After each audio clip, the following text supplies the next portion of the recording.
저번에 어떤 일이 있었는지 기억하십니까? 정전 청결 사건이 있었어요. 그러니까 오늘 본문은 마태복음에서 보면 예루살렘 성전 청결 사건 뒤에 본문이 위치해 있지만, 그러니까 저번 주에도 말씀드렸지만 마가복음을 보면 예루살렘 성전 청결을 두고 그 사이에 두고 한 본문이라고 얘기할 수 있습니다. 그러니까 예루살렘에 입성하신 후에 베다니에라는 곳에서 머무시다가 아침 일찍 예루살렘 성전을 향해 가다가 한 무화과 나무를 보세요. 그러고 나서 성전 청결 사건이 끝난 다음에 이제 집으로 다시 베다니로 돌아가시던 중에 오늘 이제 무화과 나무 사건을 이제 설명해 주신다라는 것입니다. 그것을 이제 마태복음에서는 시간적인 베다니에서 예루살렘 성전 청결을 두고 전과 후에 있었던 사건을 마태복음을 한꺼번에 뭉쳐놓았다라고 하나의 본문을 묶어놨다고 생각하시면 됩니다. 그러니까 원래 시간적 배열과는 좀 차이가 있어요. 우리가 잘 알지만 마태복음은 시간적 배열로 본문이 쓰여 있지 않습니다. 주제 배열이에요. 그러니까 중요한 포인트에 따라서 혹은 설명하고자 하는 것에 따라서 시간적 순서가 바뀌게 되어 있습니다. 그러니까 오늘 본문은 굳이 성전 청결 사건 뒤로 이 본문을 집어넣음으로, 그러니까 시간과 상관없이 성전 청결 사건 뒤에 이 본문을 붙여 넣음으로 강조하고 싶다라는 게예요. 무엇을 강조하고 싶냐 하면 이게 오늘 본문이 뭐와 연관이 돼요? 밀접한 연관이? 성전 청결 사건과 밀접한 연관이 있다라는 것을 말해준다라는 것입니다. 이해가시죠? 굳이 순서를 바꿔서 설명하는 것은 성전 청결 사건을 시간과 상관없이 먼저 앞에 갖다 놨다는 것은 이 두 본문이 밀접한 관계를 가지고 한 흐름 가운데 있다라는 것을 이야기해주고 있어요. 저번주에 이야기한 대로 성전 청결이라는 그 만민이 기도하는 집의 강도, 도둑의 소굴이 되어진 그 흐름과 오늘 본문이 좀 동일한 흐름으로 흘러가고 있다라는 것입니다. 본문의 내용을 보면 예루살렘에 입성을 한 다음 날 예수님은 제자들과 같이 아주 이른 시간에 예루살렘을 향해 올라가셨습니다. 그때 배가 고프셔서 길가에 있는 한 무화과 나무로 가셨어요. 근데 잎만 무성하지 아무 열매도 없었습니다. 그러자 예수님이 그 나무를 향해 말씀하십니다. 이제부터 영원토록 내가 열매를 맺지 못하리라. 성경 청결 그 사건이 끝난 후 다시 베다니로 돌아갈 때 마가복음을 보면 길가에 있는 무화과 나무가 뿌리부터 마른 것을 보고 베드로가 묻습니다. 그러자 예수님이 왜 이러한이 있는지를 설명해 주세요. 내가 진실로 너에게 이르노니 만일 너희가 믿음이 있고 의심하지 아니하면 이 무화과 나무에게 된 이런 일을 할 뿐 아니라 이 산더러 들려 바다에 던지라 하여도 될 것이라 라고 말씀을 하신다라는 것입니다. 이것이 오늘 본문의 내용이에요. 어떻게 보면 약간 이야기가 중구난방식으로 좀 약간 예수님이 우리 성경할 때 많이 느끼는 거죠. 갑자기 뜬구름 잡는 같은 소리를 하신다라는 것입니다. 무화과 나무 사건에서 정말 우리를 어렵게 만든 것 또한 뭐냐 하면 무화과 나무에 일어난 기적 자체도 그렇긴 한데 왜 무화과가 열릴 때도 아닌데 나무를 뒤져보냐라는 거예요. 그리고 가장 어렵게 만드는 것은 예수 그리스도의 답변이라는 것입니다. 왜 도대체 믿음을 언급하고 있는지, 왜 믿지 못하냐가 왜 무화과 나무의 사건과 연결되어지는지, 오늘 예수님이 하시는 것을 보면 여러모로 우리가 이해하지 못하는 것들이 많습니다. 여러분, 무화과를 대할 때 예수 그리스도께서 어떻게 보이십니까? 이해가 안 가죠, 그죠? 무화과가 열릴 때가 아닌데 예수님이 그런다라는 거예요. 마치 어떤 느낌이냐면 우리가 보통 배가 고프면 어떻게 되지면 되게 예민해져요, 그죠? 별것도 아닌데 폭발할 때가 참 많습니다. 그러시죠? 네, 저만 그렇지는 않을 거라 생각을 합니다. 인간은 보통 배가 고프면 예민해져요. 분명 마가복음을 보면 때가 무화과 나무의 때가 아니라고 분명히 이야기를 하고 있어요. 그런데도 예수님은 무화과 나무를 뒤졌어요. 그리고 마치 어떤 느낌이냐면 예민해져서 감정이 폭발해서 저주를 해버린 것 같은 그런 느낌으로 본문이 나아간다라는 것입니다. 왜 무화과 나무의 때가 아닌데 무화과 나무의 실과를 찾으셨고 왜 실망하시고 왜 분노하시고 왜 저주를 하셨을까요? 오늘 본문을 볼 때 마가복음의 그 구절을 읽고 어떤 생각을 가지게 되냐 하면 열매가 없는 잎사귀만 가득한 나무라고 마가복음이 설명하고 있다는 것입니다. 분명 여러분 기억하겠지만 예수 그리스도가 무화과 나무의 때를 몰랐을까요? 알고 계셨을 거예요. 현지인이니까. 우리도 사과가 먹고 싶다고 해서 봄에 사과나무를 뒤지진 않습니다. 사과가 열리지 않았다고 해서 실망하지 않는다라는 거예요. 마찬가지 예수님도 무화과 나무의 때를 알 거예요. 근데 왜 오늘 본문처럼 행동을 하셨을까요? 제가 정확히 무화과 나무를 심어본 적 없어서 정확한지는 잘 모르지만 책에서 보면 무화과는 한 해에 2번 열매를 맺는다라고 합니다. 3월쯤에 열매를 맺기 시작하고 이를 뭐라고 부르냐면 푸른 열매라고 부른대요. 그러니까 푸른 열매. 그러니까 느낌상 어떤 느낌이냐면 설 익은 열매. 이것이 조금 성장하면서 대부분 바람 부는 대로 떨어지고요. 근데 이 떨어진 것을 먹기도 하고 팔기도 한다고 합니다. 그러다가 여름이 되어서 푸른 열매가 빨갛게 되고 6월쯤에 붉은 열매가 되어지는데 이를 처음 익은 무화과라고 이야기를 합니다. 수는 적게 열려요. 아까 앞서 얘기했지만 바람이 불어 많이 떨어지기 때문에. 그러나 향기가 짙고 달다고 합니다. 그리고 두 번째 열매는 8월부터 맺게 돼서 9월부터 10월에 다시 걷게 된다고 합니다. 이거를 무화과 나무의 때라고 한대요. 그러니까 본격적인 수확에 해당한다고 합니다. 그러니까 앞에 열리는 푸른 열매는 약간 설익은 열매의 느낌이고 사실상 잘 걷기는 쉽지는 않다라고 해요. 그러나 9월, 10월에 두 번째 열렸으니까 본격적인 수확의 때라고 이야기를 합니다. 무화과의 특징이 뭐냐 하면 잎이 날 때 열매도 같이 맺어 나간대요. 그러니까 보통 열매는 어떻게 돼요? 나무는 잎이 난 다음에 그 다음에 열매를 맺어 나가는데 무화과 나무는 잎이 날 때 열매도 같이 맺어 나간다라고 합니다. 그러니까 무화과 때가 아니라는 것은 본격적인 무화과 수확, 그 철을 말하는 것이지 이미 어떤 상태예요? 예수님이 그 나무를 뒤졌을 때는 무화과 자체가 없는 상태는 아니에요.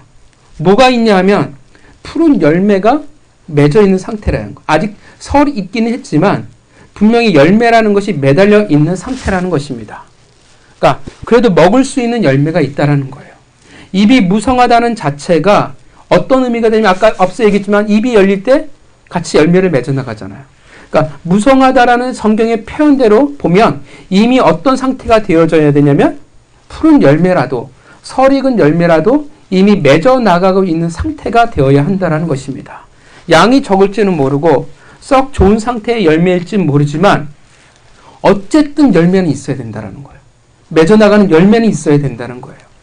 그런데 오늘 본문을 보면 그렇게 맛있는 잘 익은 무화과가 아닐지라도 이른 열매라 불리우는 열매가 분명 기대할 수 있다는 거예요.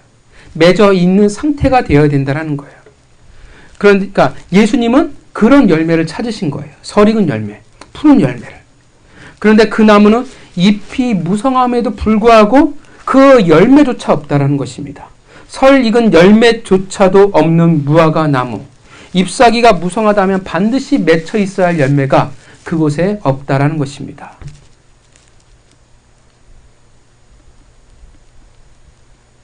그렇다면 왜 열매가 없다고 해서 예수 그리스도께서 저주를 하실까요? 예수님이 뭐라고 하시냐면 상한 갈 때도 꺾지 아니하신다고 말씀하셨는데 왜 그렇게 말씀하세요? 오늘 본문이 여러분 비유인 건 아시죠? 목적을 가지고 예수 그리스도께서 기적을 행하셨다는 것은 우리가 알 거예요. 단지 예수님이 배고파셔서 열받아가지고 무화과 나무를 죽인 게 아니라 목적을 가지고 무화과 나무를 뒤지셨고 그리고 그 무화과 나무에게 저주를 내리셨다는 것은 우리가 상식적으로 다 이해할 거라 생각을 합니다. 가르치고 싶은 게 있는 거예요. 무엇을 말씀하고자 하냐면 비유예요. 여러분 무화과 나무는 무엇을 상징할까요? 이 당시에 유대인들이에요. 하나님의 선택을 받은 백성들. 그래서 성경은 종종 유대인들을 하나님의 백성들을 뭐라고 표현하냐면 포도나무와 무화과 나무로 표현할 때가 있습니다. 여기에서의 무화과 나무는 이스라엘 백성들, 유대인들을 상징하고 있습니다. 어떤 이스라엘 유대의 백성들을 상징하고 있냐 하면 앞에 어떤 부분이 있었다고요? 성전 청결과 같은 흐름 속에 있는 이들을 말해주고 있다는 것입니다. 여러분 어떤 이스라엘 백성들이었어요? 저번 주에 이야기했던 이스라엘 백성들이 어떤 백성이었습니까? 그치, 성전에서 장사하는 되게 직접적인 그게 뭘 말한다고? 많이 기도하는 집인데 어떻게 돼요? 도둑의 소굴로 바꿔버렸어요. 왜 도둑의 소굴로 바꿔버려요? 어? 아유 참. 뭐가 문제였어요? 그들은 믿음을 잃었어요. 하나님이라는 것이 아니라 어떻게 돼요? 그 성전을 자신의 소원을 이룰 수 있는 수단 혹은 부적, 결국 뭐가 되었냐면 종교가 되어버리고 말았다라는 거예요. 종교 생활을 해요. 생각해보세요. 그리스도인들이 종교 생활을 하기 시작해요. 믿음이 없어요. 그럼 당연히 뭐로 가겠습니까? 그들의 기도와 그들의 신앙생활은 다 도상으로 가요. 하나님에게부터 무언가를 빼낼 수 있는가? 무언가를 도적질할 수 있을까? 무엇을 강도짓해서 뺏어낼 수 있을까가 신앙의 목표가 되어진다는 거예요. 인간이 왜 종교 생활을 해요? 종교 생활을 하는 이유가 무엇입니까? 이 세상에서의 삶을 위해서 종교 생활을 해요. 내가 어떻게 하면 잘 살 수 있을까? 어떻게 하면 복을 받을 수 있을까? 왜 옛날 우리 조상들이 달에다 어떻게 돼요? 정화수를 떠놓고 비나이다 왜 해요? 내 자식이 잘 되기 위해서, 우리 집안이 성공하기 위해서, 이 세상에서의 삶이 복되게 하기 위해서 한다라는 거예요. 그게 종교 생활이에요. 종교 생활, 그러니까 그리스도인들의 종교 생활을 이 신앙이라는 것이 전락해 버린다면, 믿음이라는 관계를 잃어버리고 종교 생활에서 제일 중요한 소원이라는 것을 향해 달려가면 우리는 하나님의 것을 도둑질하고 강도짓하는 자들이 될 수밖에 없다라는 것입니다. 이해하시죠? 지금 누가 그렇게 됐어요? 유대인들이 그렇게 됐다는 거예요. 유대인들이 성전에 그들이 왜 도둑질하고 왜 그렇게 많은 돈을 뜯어내는 자들이 악한 자들이 됐냐 하면 하나님을 믿는 그 관계, 거룩한 관계를 상실해 버렸기 때문에 그렇다라는 거예요. 그래서 그들이 도둑의 소굴을 만들어 버렸어요. 왜냐하면 종교 생활을 하는 자들이니까. 종교 생활을 하는 자들에게 가장 중요한 건 자신의 소원이니까. 그렇게 타락해버린 하나님의 나라 이스라엘 백성들을 이야기했다라는 것입니다. 오늘 본문이 무엇을 얘기해줘요? 잎사귀는 무성해요. 근데 잎사귀가 무성하면 기대할 무엇이 없어요. 그들에게 열매가 없다라는 거예요. 물론 그들 나름의 열매는 있어요. 어떤 열매가 있냐면 도적의 소굴로서, 강도의 소굴로서의 열매는 있어요. 하나님 성전마저도 많이 기도하는 집마저도 도적의 소굴로 만들어버린 그들의 삶이라는 열매가 있다라는 거예요. 그런데 찾을 수가 없어요. 뭘 찾을 수가 없냐면 예수 그리스도가 원하는 열매는 정작 그들에게 있을 수가 없다라는 것입니다. 그래서 뭘 선포하세요? 열매가 없는 자들에게, 기대할 수 없는 자들에게 심판을 선언하고 계시는 것입니다. 마가복음 7장 19절부터 20절. 아름다운 열매를 맺지 아니하는 나무마다 찍혀 불에 던지우니라. 이러므로 그의 열매로 그들을 알리라. 요한복음 15장 2절.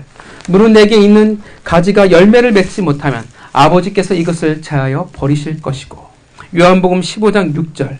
사람이 내 안에 있지 아니하면 가지처럼 밖에 버리어 말라 지나니 사람들이 이것을 주워다가 불에 던져 사르니라. 그들은 잘못된 열매를 맺는 자들이에요. 예수 그리스도가 찾을 만한, 얻을 만한 혹은 기대할 만한 열매가 없는 자들이라는 것입니다. 물론 여러분, 이 당시 유대인들의 신앙의 모습은 대단해요. 마치 어떤 모습이냐면 무성한 잎사귀와 같아요. 여러분, 이들의 기도와 이들의 금식과 이들의 구제는 우리가 감히 따라갈 수가 없을 만큼이었습니다. 오늘날 이 당시 예수 그리스도 당시의 유대인들은 오늘날 그리스도인으로 이 자리에 끌고 온다고 하면 이들은 교회에서 정말 대단한 신앙인이라고 이야기할 수 있을 거라는 것입니다. 얼마나 종교적인 열심이 대단한 자들이에요. 장로들의 유전을 목숨을 걸고 지키는 자들이 바로 이들이었습니다. 그들의 신앙은 마치 어떻게 보냐 하면 무언가를 많이 기대할 것만 같은 푸르른 잎이 무성한 나무와 같다라는 것입니다. 열매를 기대하게 만든다라는 거예요. 그런데 실상 어때요? 아무것도 없어요. 실망밖에 안기지 않는다라는 것입니다. 여러분, 설익은 열매라도, 그래도 이른 열매라도 맺어나가 있어야 하는데, 설익은 열매라도 있어야 무엇을 기대할 수 있어요? 추수할 때 많은 것을 기대할 수가 있잖아요. 소망이라는 것이 있잖아요. 익어갈 수 있는 열매라도 있어야 되는데 소망조차 없다는 거예요. 종교적인 열심이 가득해서 푸르른 잎사귀가 가득한데 정작 그들에게는 소망이 없어요. 정작 그들에게는 하나님이 없다라는 것입니다. 왜 오늘 본문입니다. 후에 가서 믿음을 얘기해요? 앞서 말씀드렸죠. 믿음이라는 게 뭐예요? 그냥 믿습니다가 아니라 관계예요. 무엇을 말해줘? 왜 믿음을 얘기해요? 지금 이들이 믿음이라는 하나님과의 거룩한 그 관계, 친밀한 교제가 어떻게 돼요? 사실은 없다라는 거예요.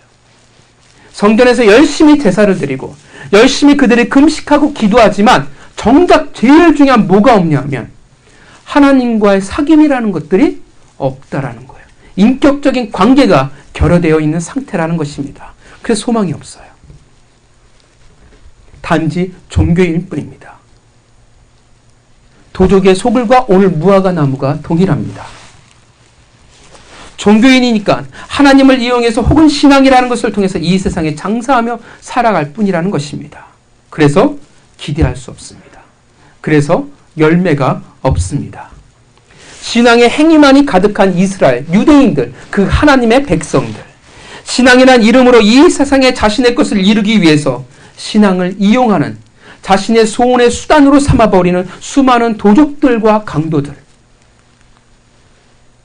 도저히 열매를 맺어나갈 수 없는 그들, 하나님의 백성에게 지금 준엄하게 심판을 선고하고 계시는 것입니다. 심판할 거야가 아니라 반드시 내가 열매가 없는 너희들을 심판하겠노라는 하나님의 의지라는 것입니다.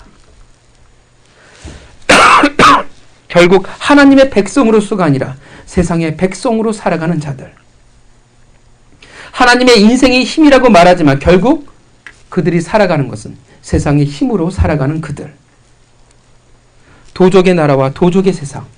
열매가 없는 무화과 나무의 나라라는 것입니다. 그들을 심판하신다라는 거예요. 그리고 무엇을 말했냐면 심판이란 영원히 기다려주지 않는다라는 거예요. 언젠가는 어떻게 돼요? 그날이 반드시 이룰 수밖에 없다라는 것입니다. 우리는 모르지만 기한은 이미 정해져 있는 것입니다. 하나님은 무한히 참으시지 않는다고 말씀하시는 것입니다. 누가복음 19장 41절부터 44절을 보면 그래서 예수님은 누가복음의 성전 청결 사건이 있기 전에 성전을 바라보며 우십니다.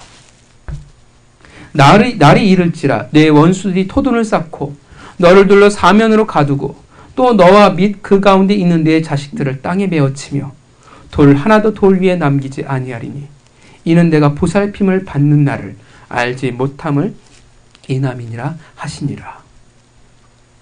심판을 선고하셨습니다. 왜 심판을 받냐면 보살핌을 받는 날을 그들이 알지 못했기 때문에 그렇습니다. 보살핌을 받는 그 날에 이뤄 나갈 열매, 그 은혜를 그들이 누리지 못했기 때문이라는 것입니다. 오늘 본문의 모든 이에게 지금 그것을 드러내시는 거예요. 도적의 삶을 살아가기에 하나님의 나라조차도 도적의 소굴로 만들어가는 하나님의 백성들, 하나님의 자녀라 불리우는 자들, 너희들이 자랑하는 그 종교적인 행위가 무성할지라도 가득할지라도 결국 너희의 본질은 열매 없는 자요, 열매를 기대할 수 없는 소망이 없는 자들이요, 그 어떤 것도 찾아볼 수 없기에 내가 반드시 심판하겠노라고 말씀하고 있는 것입니다. 그리고 그 말씀 그대로 예수 그리스도께서 부활하시고 승천하신 후에 40년이 되기 전에 예루살렘은 그 말씀처럼 하나님의 심판을 받게 돼요. 오늘날 우리가 알고 있는 이스라엘이라는 나라가 생기기 전까지 그들은 나라를 잃은 채 떠돌아다녔습니다.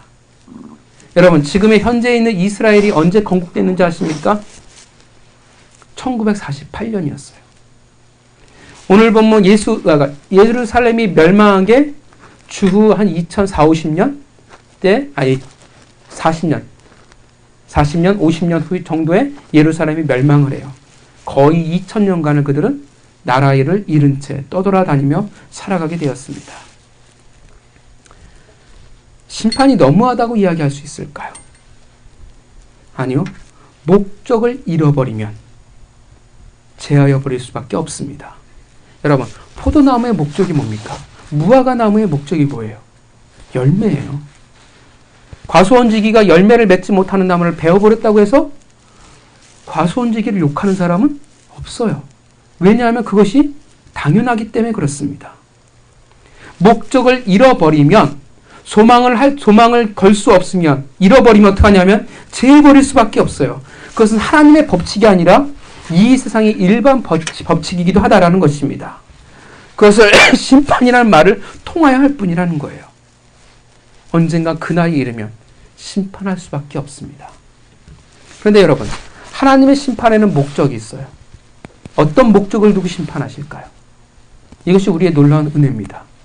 심판마저도 어떻게 하냐면 하나님의 놀라운 목적을, 우리를 향한 목적을 담고 계신다라는 거예요. 심판에는 목적이 있어요. 그 목적이 뭘까요? 회복이에요. 하나님은 회복을 목적에 두시고 심판하신다라는 것입니다. 아무리 종교적이라는 무성한 잎사귀를 가진다 할지라도 그들은 도적에게 심판을 당할 수밖에 없어요. 그들은 심판받을 수밖에 없어요. 그리고 어떻게 돼요? 무엇을 기대하냐 하면 회복을 기대하게 되는 거예요. 여러분, 하나님이 왜 심판하실까요? 끝내버리려고요? 작사를 내버리려고요? 공동체와 그 이의 회복을 놓고 하나님이 심판을 하십니다. 여러분, 성경을 보세요. 하나님 심판이 여러 군데 나오시죠. 노아의 홍수도 있고요. 그죠? 또 이스라엘 백성들 하나님이 북이스라엘과 남유다를 멸망시킨 적도 있으시고요. 사사기로 가면 하나님의 심판을 말하면 이방인에게 괴롭힘을 당한 역사들이 등장합니다. 여러분, 끝일까요? 여전히 어떻게 돼요? 하나님의 역사는, 하나님의 백성의 역사는 끝나지 않아요. 여러분, 사사기의 그 아픈 역사들, 심판을 통해서, 하나님의 벌을 통해서 어떤 일이 벌어져요? 그들이 깨닫고 하나님의 나라에 회복되어지는 일들이 벌어지게 됩니다. 노아의 홍수를 통해서 어떤 일이 일어났어요? 이 땅은 심판할 말미암아 끝나버린 것이 아니라 노아와 그 8가족을 통해서 새로운 하나님의 나라가 시작이 되어집니다. 끝이 아니에요. 회복이라고 말할 수 있다는 것입니다. 심판이라고 무섭게 말하지만 다른 표현은 뭡니까? 징계예요. 벌이에요. 여러분, 부모가 자녀를 징계해요. 목적이 뭘까요? 회복이에요. 잘되게 하기 위해서요. 이 자식을 내가 끝내버려야지라고 생각하고 징계하는 부모는 있긴 있죠. 정상적이 않은 부모가 분명히 존재해요. 그러나 정상적인 가족과 정상적인 부모라면 목적은 하나예요. 내 자녀가 잘되게 하기 위해서. 올바른 모습, 올바른 소망, 올바른 열매, 올바른 회복을 가지게 하기 위해서 징계, 벌을 준다라는 거예요. 새로운 출발을 하게 하기 위해서라는 것입니다. 잘못된 것을 바로잡기 위한 거예요. 하나님 왜 우리를 심판하세요? 하나님의 백성답게 살아가게 하기 위해서라는 것입니다. 그것이 하나님의 심판의 이유입니다. 하나님은 우리의 부모예요. 아버지예요. 그러기 위해서 하나님은 벌을 주시고 징계하십니다. 그것을 우리는 심판이라고 살벌하게 말할 뿐이지만 사실은 자녀답게 살기 위한 하나님의 놀라운 은혜이기도 합니다. 물론 진짜 우리의 마지막 심판을 예수 그리스도께서 재림하신 이후의 마지막 심판을 이야기할 수도 있을 거예요. 이 세상이 완전히 심판받는 그때도 회복이냐라고 물을 수는 있습니다. 그런데 요한계시록을 보면 사실 그것도 회복이에요. 우리가 생각하는 다른 차원의 회복이 되어지죠. 어떤 회복이 되어져요? 아담과 하와 이후에 이제 영육간에 완전히 회복되어지는 게 언제냐 하면 예수 그리스도께서 재림하신 이후에요. 그 심판의 그때가 우리로서는 어떻게 돼요? 원래 창조받은 그 상태, 원래 진짜 그 구원의 상태, 하나님과 완전히 어떻게 돼요? 붙어있는 상태로 완전히 회복되어진다는 것입니다. 이해가 가십니까? 오늘 본문은 열매를 맺지 못하는 유대인들에 대한 하나님 예수 그리스도의 주문하는 심판이에요. 그런데 본문의 어려움은 그 뒤에 구절들이에요. 뜬금없는 말씀을 예수님이 하고 계신다는 것입니다. 내가 진실로 너에게 이르노니 만일 너희가 믿음이 있고 의심하지 아니하면 이 무화과 나무에게 된 이런 일을 할 뿐 아니라 이 산더러 들려 바다에 던져지리라 하여도 될 것이요 라고 예수 그리스도의 뜻밖의 말씀을 하신다라는 것입니다. 여러분, 예수님이 왜 이런 말씀을 하실까요? 하나님의 자녀가 되면 능력이 생긴다라는 것을 말씀하실까요? 저는 예수 그리스도 이 말씀을 하신 이후로 단 한 명도 기도해서 산을 옮겼다라는 것을 전 들어본 적이 없습니다. 들어보신 적이 있으십니까? 없어요. 예수님이 이런 말씀을 하세요. 예수님이 뻥치신 걸까요?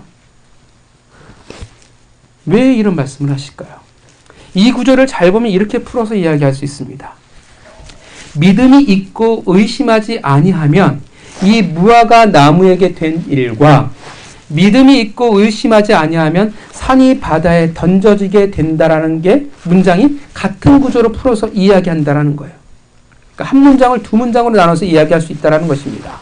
즉 무화과 사건과 산이 바다에 던져지게 된다라는 사건이 어떻게 돼요? 동일한 의미를 가진다라는 거예요.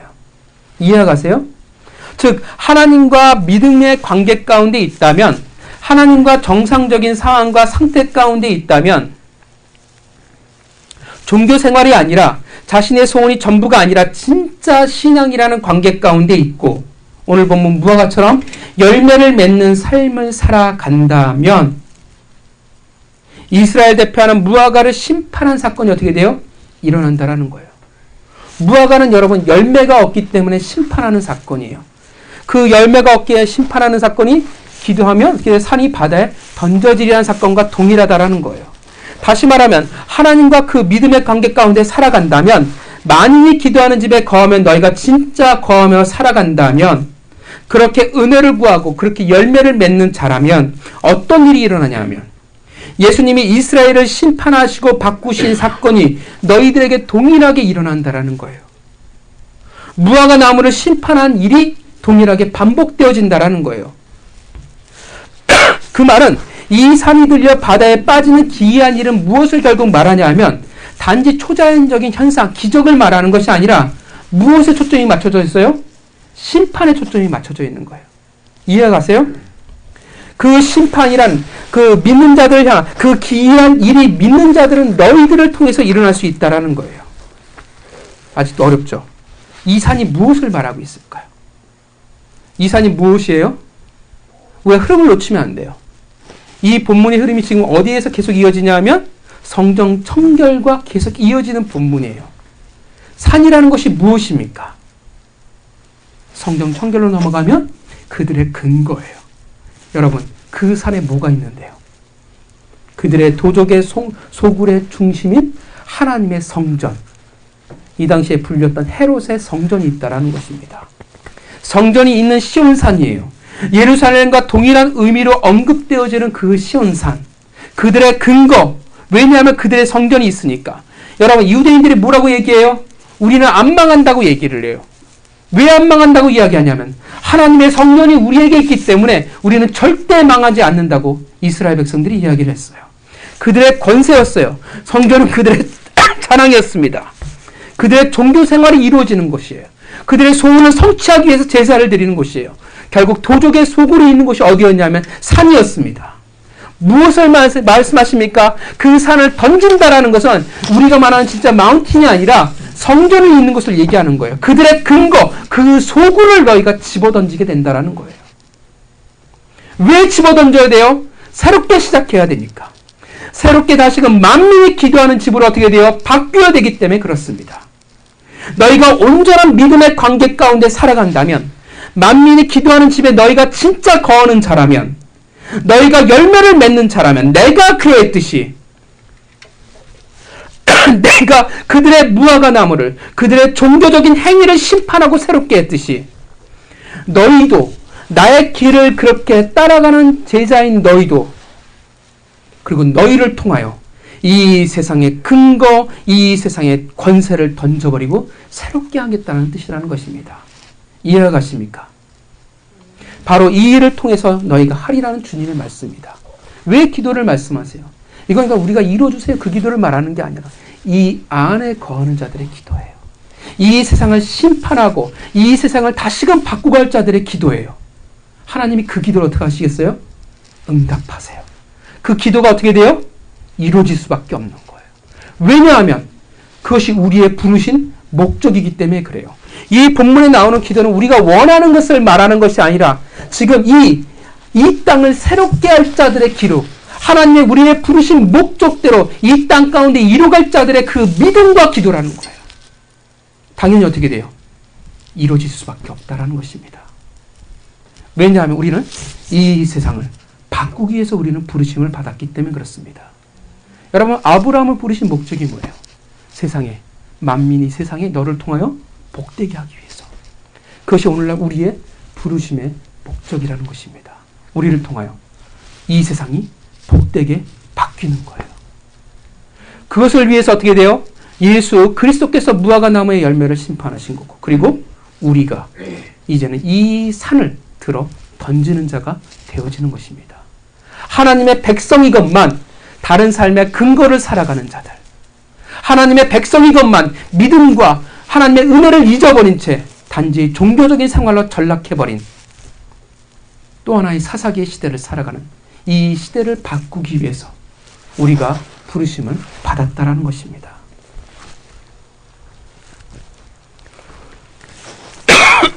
하나님만을 바라보며 살아가는 자들, 그들을 통하여 이 세상의 근거가 무너지게 될 것입니다.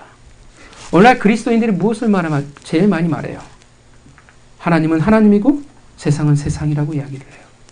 오늘날 그리스도인들의 삶의 근거가 뭘까요? 하나님일까요? 세상일까요? 무엇을 타당하다고 이야기할까요? 그 세상의 근거가 하나님의 이 길을 따라가는 자들을 통해서 무너지게 될 것입니다. 세상의 수많은 사람들의 자랑이 사라지게 될 것입니다. 그리고 놀라운 은혜의 시대가 다시금 새롭게 시작될 것입니다. 믿으십니까? 기억하시죠? 오병이어의 기적. 예수 그리스도께서 뭐라고 말씀하셨어요? 너희가 조라. 뭘 말씀하세요? 이 일이 너희를 통해서, 제자들을 통해서 이루어질 거라 말씀하시는 것입니다. 오늘 본문은 단지 놀라운 권세를 말하는 게 아니에요. 너희가 기도해봐. 너희가 진짜 기도하면 다 이루어질 거야 라고 그것을 말하는 것이 아니라, 하나님을 믿으며 무화과 나무를 말려 죽일 수 있고 산을 던질 수 있는 놀라운 힘이 생겨, 그것을 능력이 생겨 그것을 말하는 것이 아니라는 것. 하나님이 너희를 통해서 일하신다라는 거예요. 너희를 통해서 이 세상을 심판하시고 새로운 시대를 만들어가기를 원하신다라는 것입니다. 그렇다면 여러분, 어떻게 우리가 이 세상을 바꿀까요? 어떻게 이 세상을 우리가 심판을 할까요? 혁명을 통해서요? 무력을 통해서요? 권세를 통해서요? 아니죠. 이 멍청한 하나님의 백성들이 중세시대에 잘못 이해해서 어떤 잘못을 저지르냐면 십자군 전쟁이라는 지금까지도 쓴뿌리로 남아있는 중동을 하나님의 복음화시키기에 가장 걸림돌인 사건을 저질러 버렸습니다. 예수 그리스도께서 뭐라고 얘기하셨어요? 천국에서 하나님의 나라에서 큰 자는 소자라고 얘기를 했어요. 섬기는 자가 소자라고 얘기했는데 자꾸 뭐라고 하냐면 군림하는 자가 하나님께 영광을 돌린다라고 착각을 한다라는 것입니다. 여러분, 우리가 어떻게 해야 될까요? 본문의 흐름을 통해서 우리는 어떻게 해야 돼요? 도적의 속을, 그것과 반대되는 삶을 살아가야 되겠죠. 무화과의 나무와 다른 모습이어야 되겠죠. 그게 뭡니까? 믿음이라는 관계 가운데 살아가야 돼요. 내가 진짜 단지 무엇을 이루기 위해서 믿습니다가 아니라 단지 주문과 같이 믿습니다를 얘기하는 것이 아니라 진짜 하나님과 어떤 관계여야 돼요? 친밀한 관계를 살아가야 돼요. 믿음이라는 것은 사귐이잖아요. 그죠? 그 사귐 가운데 우리가 살아가야 돼요. 소원을 이루기 위해서 하나님을 믿는 것이 아니라 진짜 관계를 맺어나가기 위해서 우리가 하나님과 살아간다라는 것입니다. 그러게 이 땅 가운데서 어떻게 돼요? 열매를 맺을 수밖에 없는 삶을 살아가는 거예요. 하나님께서 오직 은혜를 주실 것을 믿으며 살아가는 그 삶의 자세. 종교인으로 살아가는 것이 아니라 하나님과 동행하며 살아가는 놀라운 관계 가운데 있을 때 우리를 통해서 이 땅을 놀라운 새로운 세상으로 바꿔나갈 수 있다는 것입니다. 왜냐하면 보여질 수밖에 없어요. 하나님과 동행하면 어떻게 돼요? 내가 열매를 반드시 맺어야지가 아니라 열매를 맺어나갈 수밖에 없어요. 성질이 포악하고 자존심 세고 고집스러웠는데 하나님과 동행했던 어떻게 바뀌어요? 예수 그리스도께서 말씀했던 그 성품을 온유해지고 사랑하고 소망 있는 절제하는 놀라운 모습으로 바뀌어 나가게 된다는 것입니다. 어떻게 돼요? 열매가 보여질 수밖에 없어요. 이 세상과 다른 삶의 모습이 보여질 수밖에 없다는 것입니다. 하나님은 우리를 축복의 통로로 부르셨습니다. 그렇게 축복의 통로로서 맺어나가는 것이 우리의 열매예요. 우리를 통해서 하나님의 축복, 그 열매가, 은혜가 흘러가야 한다는 것입니다. 은혜가 보여져야 돼요. 잘 먹고 잘 살고 하나님을 믿으며 성공의 썰을 보여주는 것이 아니라 하나님을 믿는 자에게 능치 못할 일이 없다는 것을 보여줘야 됩니다. 하나님을 믿는 자에게 내가 가난하나 부하나, 내가 병들거나 건강하나 하나님이 원하시는 것을 나를 통해서 이루어 가신다는 것을 우리가 보여줘야 돼요. 우리가 어떻게 돼요? 이 세상에 결코 우겨싸움을 당하지 않는 모습이 보여줘야 돼요. 세상은 어떻게 돼요? 돈이 없으면 우겨싸움을 당할 수밖에 없어요. 끝이라고 얘기를 해요. 그런데 하나님을 믿었더니 다르네? 돈이 없는 것 같은데 뭔가 부족해 보이는데 우리와 다르네 라는 게 보여줘야 된다는 것입니다. 그 복된 모습이 있어야 돼요. 에녹과 같이 하나님과 동행하는 자의 모습이 보여줘야 합니다. 여러분, 성경에 나오는 수많은 믿음의 선배들이 그러잖아요. 한결같이 뭘 보여줘요? 핍박받는 자나 왕이나 성공해 보이는 모든 자나 항상 동일하게 무엇을 보여주냐면 하나님과 함께하는 삶을 보여줘요. 하나님의 그들을 부르신 목적에 합당하게 열매를 맺어나가는 삶을 그들이 보여줬다는 것입니다. 뭔가 다르구나. 하나님을 믿었더니 세상에 돈이 전부인 줄 알았는데 건강이 전부인 줄 알았는데 명예가 전부이고 성공이 전부인 줄 알았는데 뭔가 다르구나. 뭔가 다른 게 있구나. 그렇게 나를 통해 누군가가 복을 나가야 한다는 것입니다. 그런데 이 세상과 똑같아요. 이 세상과 똑같은 동일한 가치관과 근거로 살아가는 하나님의 백성이라고 하면 어떻게 누군가가 나를 통해서 복을 얻을 수 있겠습니까? 여러분, 지금 왜 기독교가 욕을 먹어요? 왜요? 도적이 돼버렸기 때문에 그래요. 열매 없는 잎사귀만 무성한 무화과 나무이기 때문에 그렇습니다. 도적처럼 살아가고 도적이 되어 하나님의 것을 이용해 먹고 살아가기 때문에 그렇습니다. 축복의 통로로 부르셨는데 그 목적을 상실해버리고 세상과 동일해버렸기 때문에 그래요. 신앙의 이름으로 돈을 벌기 때문에 그렇습니다.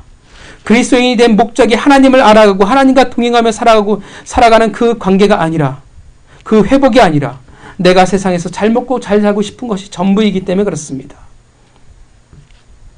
교회에선 사랑한다고 말할진 모르지만 사실은 저 형제보다, 저 자매보다, 저 집사보다 내가 더 잘 돼야 된다고 생각을 합니다.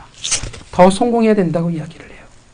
신앙의 이름으로 장사를 할 뿐입니다.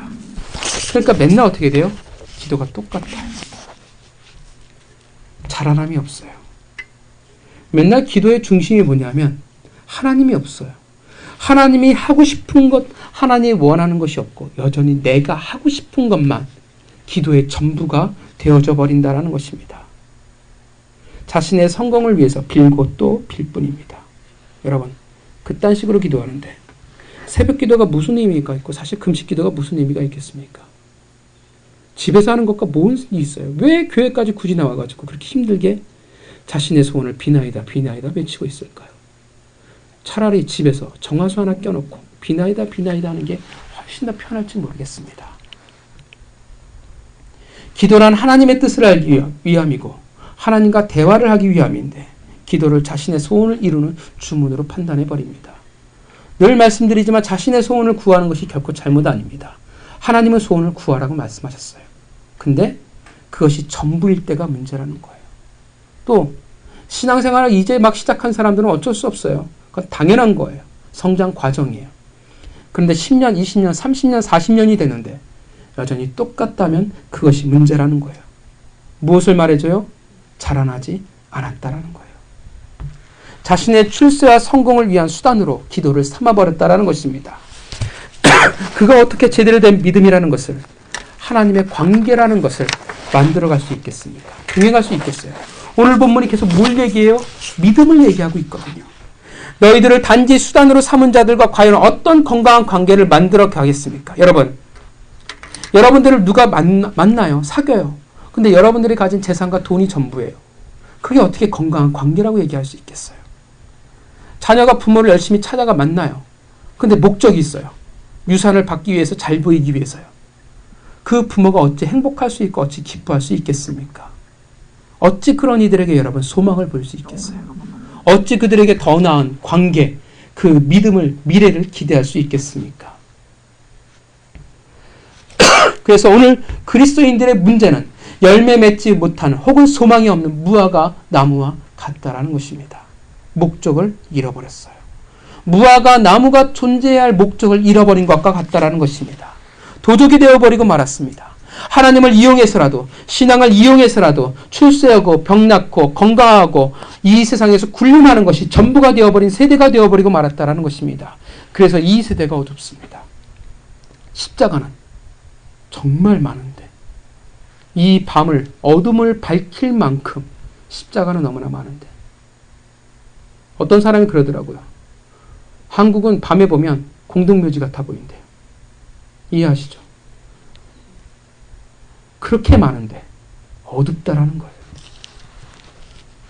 성경의 최악의 시대의 상징인 사사시대와 별다를 바 없는 세대가 되어버리고 말았습니다. 그래서 하나님의 나라, 공동체, 교회가 도적의 소굴로 전락해버립니다. 그래서 찾으시는 거예요.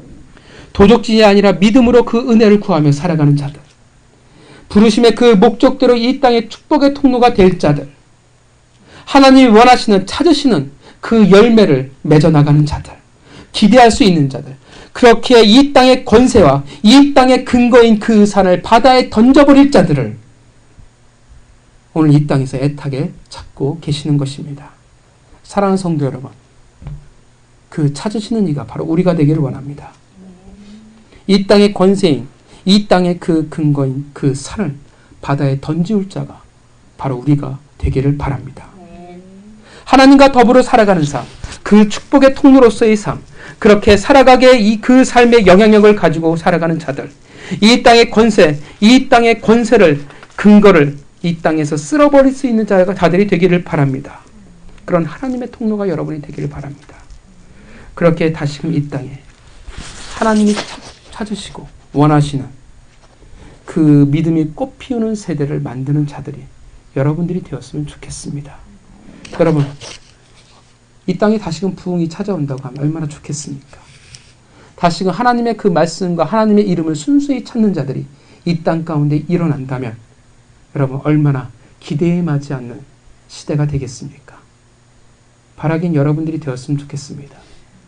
그 시대를 열어가는 자들이 여러분들이 되었으면 좋겠고, 또 그 시대의 주역들이 이 교회 가운데 있기를 바랍니다. 이 세상이 보기에 우리는 참 별 볼 일 없어 보입니다.